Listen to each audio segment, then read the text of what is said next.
मालिक को प्रणाम। सभी अभ्यासी भाई बहनों को नमस्कार। गुरुदेव के विचार। एक दिन मालिक के नाश्ते के बाद एक बहन ने कहा, गुरुदेव, मैं आपसे बहुत दूर हूँ, परंतु मैंने ये कभी महसूस नहीं किया कि आप मेरे साथ नहीं हैं।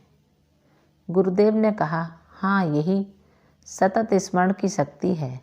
इससे कोई फर्क नहीं पड़ता कि हम कहाँ पर हैं, गुरुदेव हमेशा हमारे साथ होते हैं। मालिक जैकी से गाजा युद्ध की स्थिति के बारे में पूछ रहे थे।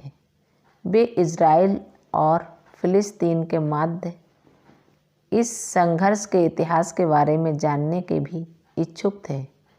उन्होंने जैकी द्वारा बताए विभिन्न पहलुओं को बड़े ध्यानपूर्वक सुना और कहा, ऐसे युद्धों के प्रमुख कारणों में से एक कारण धर्म होता है।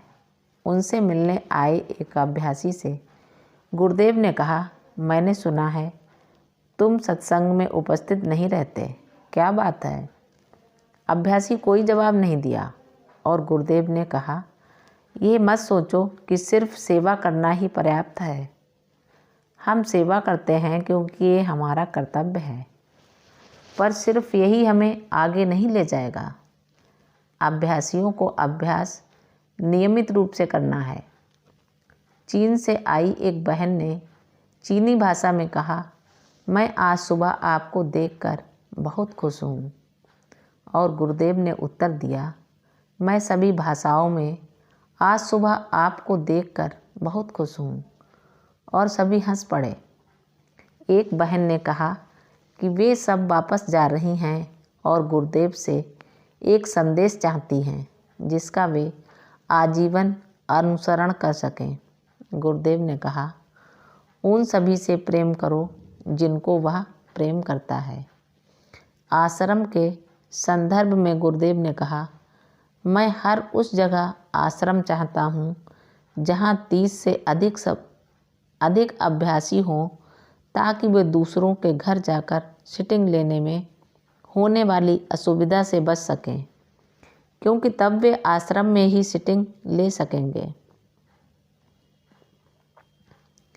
आयोजित 5 दिवसीय संगोष्ठी के दौरान पूज्य गुरुदेव ने प्रशिक्षकों को संबोधित किया और विनम्रता पर बोले, जो इस संगोष्ठी का मूल विषय था।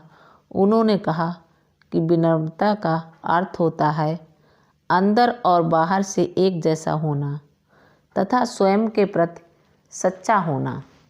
उन्होंने बताया कि वे मिशन में स्वयं के लिए प्रशिक्षक, वरिष्ठ प्रशिक्षक, सचिव या अध्यक्ष की भूमिका हेतु कभी चिंतित नहीं थे। उनके लिए तो पूज्य बाबूजी महाराज का चेला होना ही पर्याप्त था।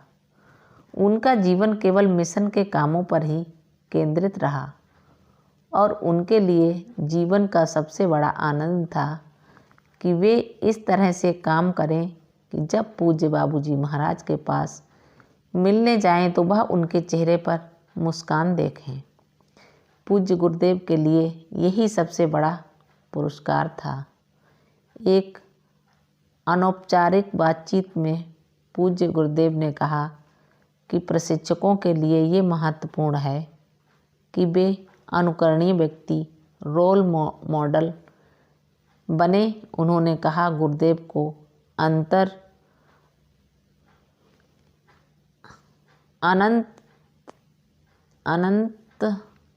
अनंत में रखें और उनकी शिक्षाओं को ब्रह्म जीवन में प्रकट करें। ये हम सभी के लिए स्वयं पर काम करने तथा व्यवहार में लाने हेतु गुरुदेव का एक गहन कथन है। मालिक को प्रणाम।